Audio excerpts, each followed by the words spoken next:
Hello guys, welcome to my new blog. তো কেমন আছো সবাই? আশা করছি সবাই ভালো আছো। তো আজকে ফ্রেশ একটা নিউ ব্লগ শুরু করছি। তোমরা জানো ঘুরতে এসেছি ট্যুরিস্টে।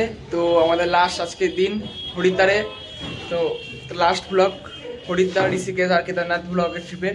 তো আজকে হরিদ্বারে স্নান করতে হবে এবং মনসা মন্দির দেখতে যাবো রাত্রিবেলায়। আমাদের ট্রেন আছে 11টার সময়। তো এখন রেডি হয়ে গেছি, চলো হরিদ্বার স্নান করতে যাবো। ভিডিওটা লাস্ট অবধি দেখবা, আর বহুত এনজয় আছে। আর যারা চ্যানেল নতুন আসছো লাইক সাবস্ক্রাইব করে দেবো। ওকে চলো স্নান করবো, হরিদ্বারে স্নান করবো আর রাত্রে সন্ধ্যা দিয়ে দেখবো। চলো গাইস, ফাইনালি হোটেলের বাইরে চলে এসেছি। তো এখন এখান থেকে গঙ্গায় যাবো। আমাদের হোটেলটার নাম শিবমূর্তি। তো আজকে লাস্ট হরিদ্বারে রাত্রেবেলা ট্রেন আছে। আজকে হরিদ্বারে স্নান করবো, রাত্রিতে সন্ধ্যা আরতি দেখবো আর মনসা মন্দির যাবো। চলো। তো ফ্রেন্ড, হরি কি পুরী ঘাটে চলে এসছে, আমরা সবাই এসছে স্নান করবো, সামনে ঘাট। চলো। তো ফ্রেন্ডস, ফাইনালি ঘাটে চলে এসেছি। হরি কি পুরী হরিদ্বারে, ওই যে উপরে মনসা মন্দির। স্নান টান করে উপরে উপরে মনসা মন্দির যাবো। এখানে আমরা স্নান টান করবো আমরা এখানে। ওকে, গঙ্গা হর হর গঙ্গে मन पावन बोले गंगा है किनारे। চলো স্নান টান করে এখানে স্নান টান করে তোমাদের সাথে ফ্রেশ হয়ে হোটেলে খেয়ে দিয়ে মনসা মন্দিরে যাবো।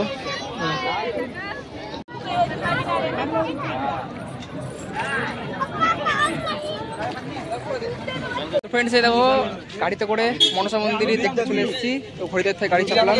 20 টাকা ভাড়া নিলো হরিদ্বার তোমার মোড় থেকে। তো ওখানে রোপওয়ে যেতে পারবা, আর তোমার প্যাদেল রাস্তাতে চলে গেলে উপরে রাস্তা চলে যাচ্ছে মনসা মন্দির। তো আমরা দেখি রোপওয়ে করে যাবো আমি মনে হয়, আর নামার সময় এই রাস্তাতে নামবো। চলো রোপওয়ের ভাড়া কত দেখি। এই যে উপরে অ্যাওয়ে টু রোপওয়ে যাবো আমরা।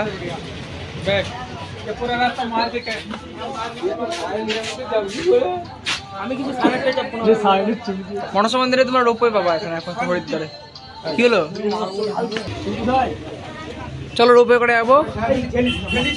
মানে এখান থেকে 150 মিটার রোপওয়ে লেখা আছে, 150 মিটার তক মা মনসা দেবী উদান খোতালা ওয়ে টু রোপওয়ে। চলো নিচে নামতে হবে। নামো নামো। এই রোপওয়ে লাইনটা না মানে অনেক কটা বাড়ির মধ্যে তৈরি করা হয়েছে, যেহেতু ওখানে জায়গা না বলে রোপওয়ে লাইনটা মানে নিচে সব জনবসতির ভিতর দিয়ে রোপওয়ে লাইনটা করেছে।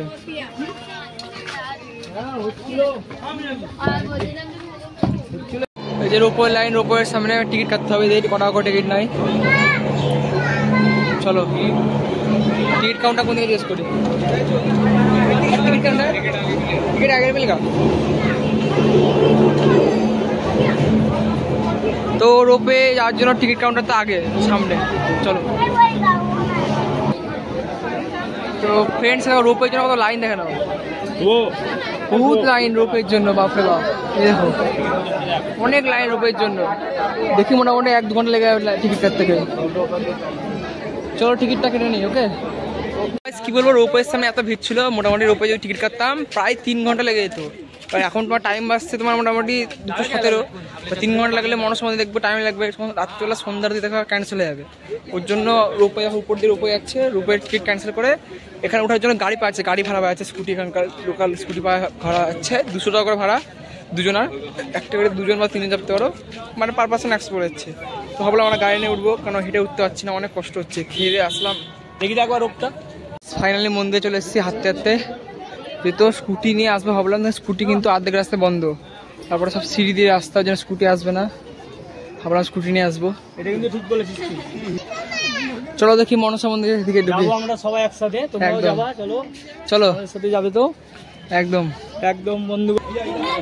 এই যে হরিদ্বারে উপরে মা মনসা মন্দির, মা মনসা মন্দিরের গেটের সামনে চলে এসেছি। হরিদ্বার এসছে অবশ্যই স্নান করবা, গঙ্গায় গঙ্গা আরতি দেখবা এবং মনসা মন্দিরের আমার চণ্ডী মন্দির অবশ্যই আসবা। চলো ভিতরে ঢুকি। ভিতরে ক্যামেরা দেখি অ্যালাউড আছে নাকি। চলো এখানে প্রসাদ দিয়ে ফুল উঠে গেছি, তোমরা চলো আমার সাথে। আমরা ফ্রেন্ডস পুরো মন্দিরের ভিতরে সামনে চলে এসেছি। সামনে লাইন আছে, লাইন সবাই দাঁড়িয়েছি। শ্রী মনসা দেবী মন্দির, ভিতরে ঠাকুর আছে, লাইন দিয়ে ঢুকতে হবে। চলো, প্রচুর মানুষের ভিড়, দেখো প্রচুর মানুষের ভিড়, প্রচুর মানুষের ভিড়। অন্যান্য সময় বহুত ভিড় হয়, দেখো অন্য সময় লাইন দেওয়ার মতো সিস্টেম করা আছে, বহুত ভিড় হয়। আজকে মোটামুটি ভিড় আছে।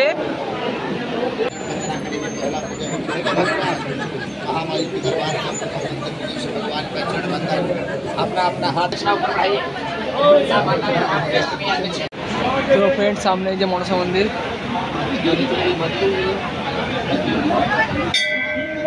মনসা দেবী কোনো বসে আছে।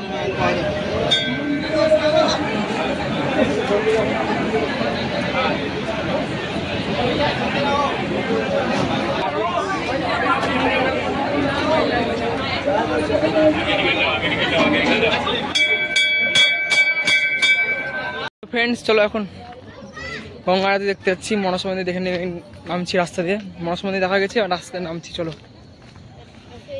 গঙ্গা আরতি দেখতে যাবো, 4:30 বাজছে। চলো একদম ডাইরেক্ট হরিদ্বারের গঙ্গা ঘাটে দেখা হচ্ছে। ওকে তো ফ্রেন্ডস, ফাইনালি হরিদ্বার ঘাটের সামনে চলে এসেছি। আজকে আমাদের হরিদ্বারের লাস্ট দিন, তো আজকে আরতি দেখবো, সন্ধ্যা আরতি।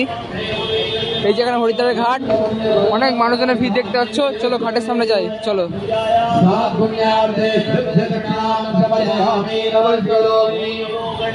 তো গাইস, আমি কিছু বলবো না, হরিদ্বার ঘাটে আরতি হচ্ছে, ভিড় এত লোকজন দেখালাম।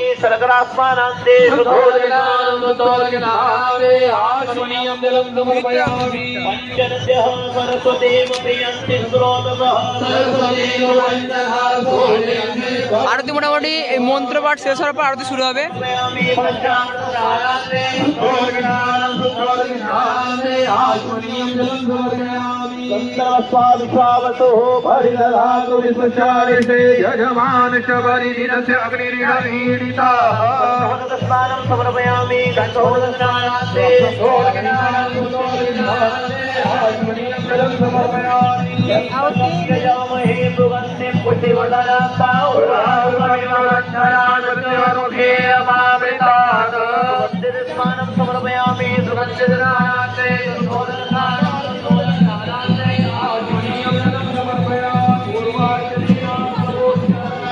ফাইনালি হরিদ্বারে চলে এসেছি। হরিদ্বারে আরতি দেখবো, তো ওই দিক থেকে আমরা ব্রিজ হয়ে এইদিকে আসছি, কারণ আরতিটা এই দিক থেকে ভালো লাগবে। আর আজকে আমাদের লাস্ট দিন হরিদ্বার, রাত্রিবেলা ট্রেন আছে। চলো আরতিটা দর্শন করি, উপভোগ করি। হরিদ্বারে এসেছি, চলো আর 10 মিনিট পর আরতি শুরু হবে। ওকে চলো, ভালো জায়গাটা বসি। সামনে গঙ্গা মাতা বসে আছে, ওই দূরে শিব বসে আছে, শিব দাঁড়িয়ে আছে, ভোলেনাথ। সামনে একটা গঙ্গা মাতা, আর মানুষের ভিড় দেখো ওখানে। এটা তো তোমার অফ সিজনে ভিড়, যখন মানে সিজন থাকে তাহলে এর থেকে দ্বিগুণ ভিড় হয়ে যায়। সপ্তাহ হচ্ছে ভিড় দেখা মানুষের, গোটা এলাকা, গোটা ব্রিজ সব ভিড়। ডেলি 365 দিন এখানে আরতি হয়, গঙ্গা আরতি। আর এখানকার গঙ্গাকে এত পরিষ্কার রাখা হয় কি বলবো। আর গঙ্গায় কোনো নোংরা আবর্জনা ফেলা হয় না, পুরো গঙ্গাকে মায়ের মতো পুজো করা হয়। গঙ্গার সাথে কোনো দূষিত জিনিস কানেক্ট নাই। নদী নালা যে আমাদের ওখানে, আমাদের ওয়েস্ট বেঙ্গলে কী হয় যে গঙ্গার সাথে সব নর্দমার জল গঙ্গায় পড়ে, এখানে কিন্তু সেটা না, পুরো পরিষ্কার। দেখো আরতি শুরু হওয়ার মুখে প্রায়।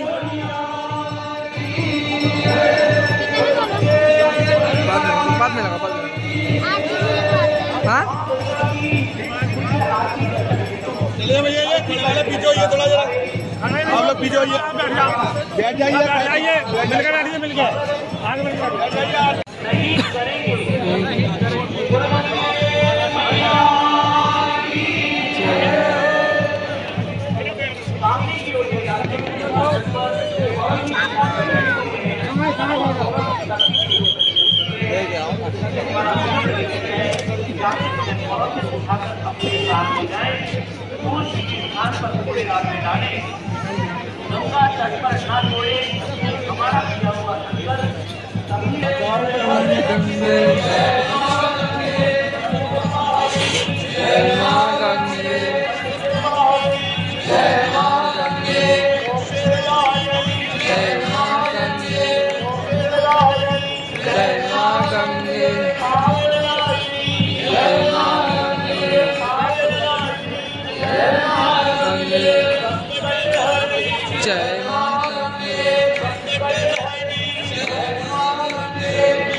রেডি ফেডি হয়ে হোটেল থেকে বেরিয়ে গেছি।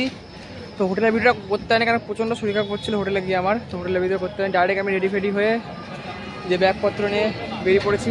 ট্রেন ধরবো, ট্রেন তোমার লেট আছে, ওই তোমার সাড়ে 12:30 ট্রেন। চলো স্টেশন দিকে যাই, আমার বন্ধুগুলো আসছে, স্টেশন দিকে যাই। চলো ওকে, বাই বাই হরিদ্বার। এখানে শেষ করছি কেদারনাথ হরিদ্বার ঋষিকেশ ব্লগটা। চলো বাই বাই হরিদ্বার ঋষিকেশ, ওম নমঃ শিবায়, জয় ভোলেনাথ। আবার হয়তো কোনো সুযোগ পেলে উত্তরাখণ্ডে ঘুরে যাবো, 4 ধাম দর্শন করবো। ওকে চলো স্টেশনে গিয়ে দেখা হচ্ছে।